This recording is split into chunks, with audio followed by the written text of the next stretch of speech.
galit at lungkot. Ito yung magkahalong naramdaman ni Jesus. Nagagalit pala ang Diyos. Nalulungkot pala ang Diyos. Well, bahagi yun ng pagkilos na kung saan ay ang Diyos na naging tao. Kaya dahil ang Diyos ay naging tao, ay ito'y nakakaranas ng emosyon ng pagiging tao. Ito ang isa sa mga biyaya na tinatawag natin pagkakatawang tao ng ating Panginoon sa Kristo. Pero nawa makita natin na ito ang naramdaman ni Jesus sapagkat anong sabi niya? Kating-kahasan ng kanilang ulo. So, bahagi yun.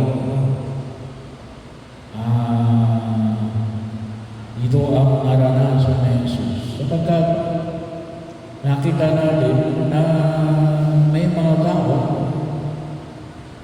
kasi bahagi yun na katotohanan na nakita natin, hindi lamang o kay Jesus, ngunit sa ngayon, may mga tao pa rin mag-aanap ng malino.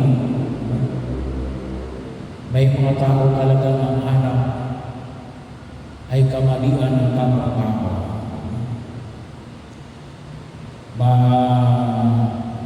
Pero sa maraming kadahilanan,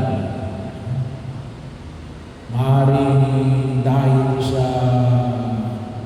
sabi nga rito, ay hindi nila harapin si Jesus.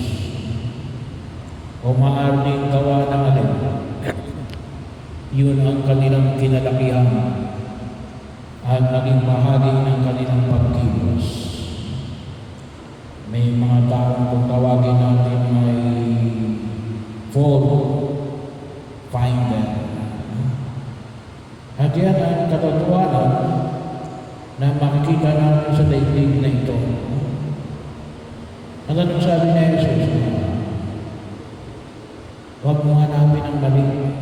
Well, kasi bahagi yun makikita at alam mo natutusin. Dapat yan, we learn from our mistake.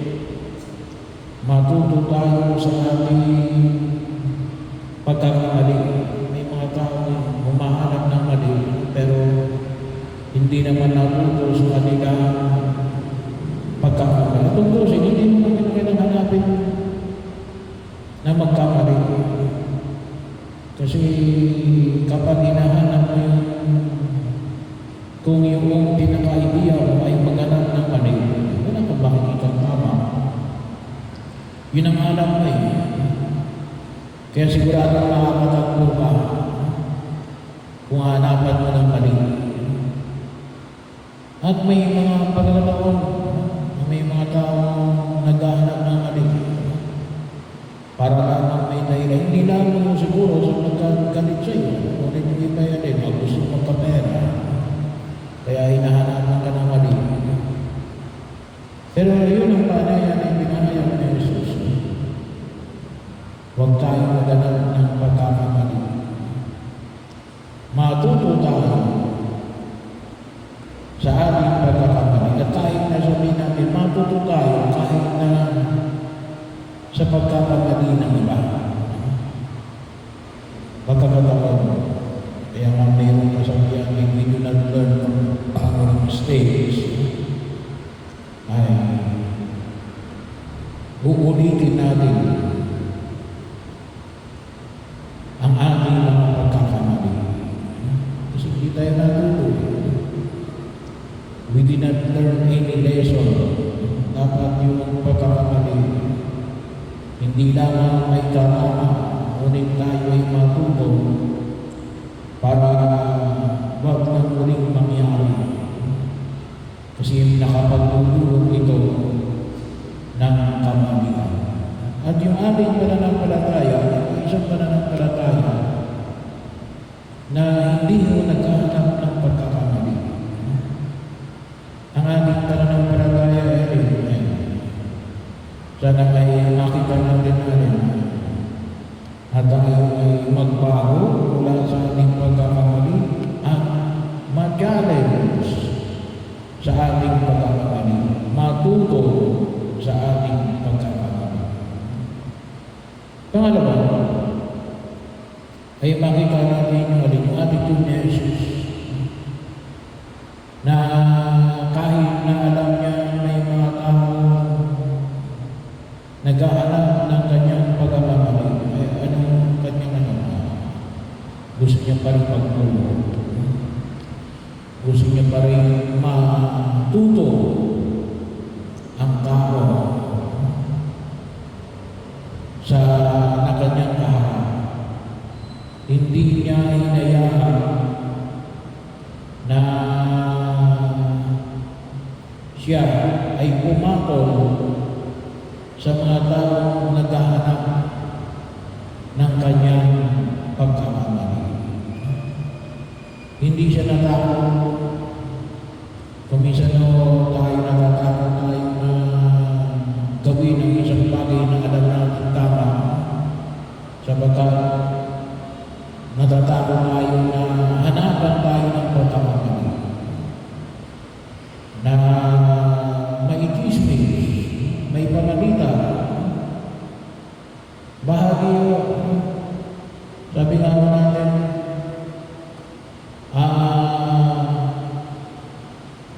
na tatakot tayo na masiraan gawa na sabi ng iba, lalo-lalo na ngayon sa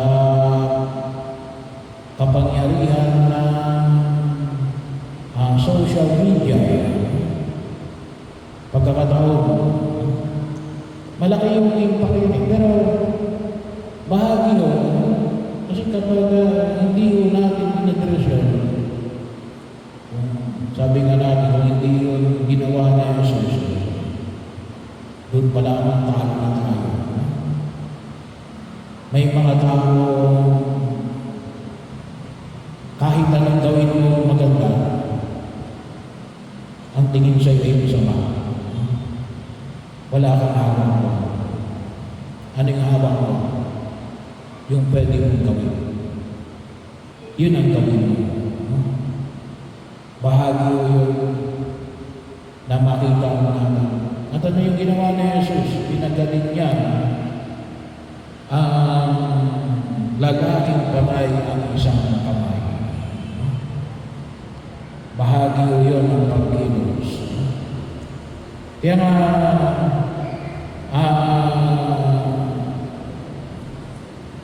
maging malaking hamon ng pagbubuan.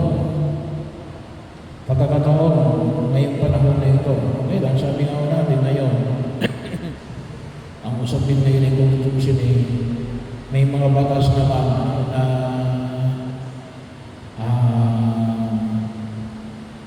nagpoprotekta at pwede natin puntahan kapag sakali man tayo ay yung sabihin i-broadcast yung hinahanap ng pagkakamali. So, may mga batas na itinalaga ang lipunan na ginagalawa namin. Pero kahit sabihin siguro natin na walang batas, kailangan medyo mahirapan tayo.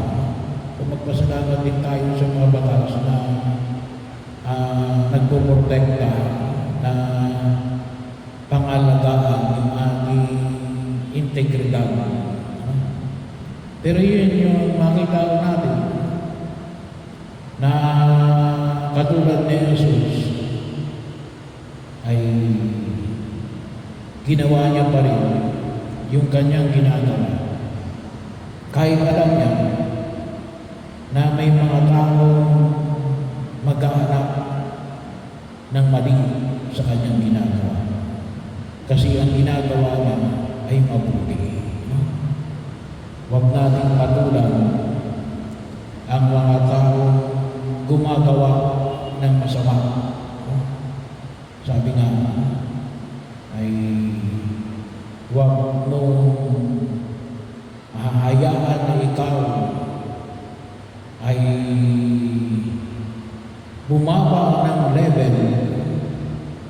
sa level ng mga taong gumagawa ng masama.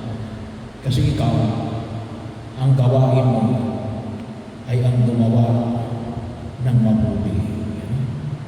Kaya bahagi rin ito. Kaya kahit yung mga taong gumagawa sila ng masama, huwag mong gagawa ng masama. Bakit? Ang gawain mo ay gumawa ng mabuti. Kaya kapag ginawa mo ng masama, ang mga taong gumagawa sa ng masama, wala kang pinagkaiba. Kahit nasabihin mo na, gumaganti lang ako sa kanila.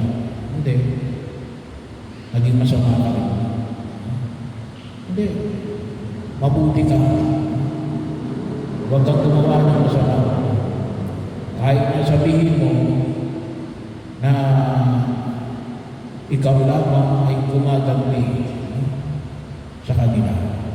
Pangalagaan mo ang iyong integridad, pero maging bahagi natin, ikaw ay taong gumagawa ng mabuti.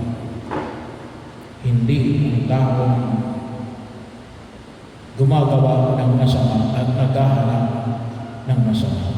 Ikaw ay taong gumagawa ng mabuti at naghahanap ng mga bagay na nakabubuti.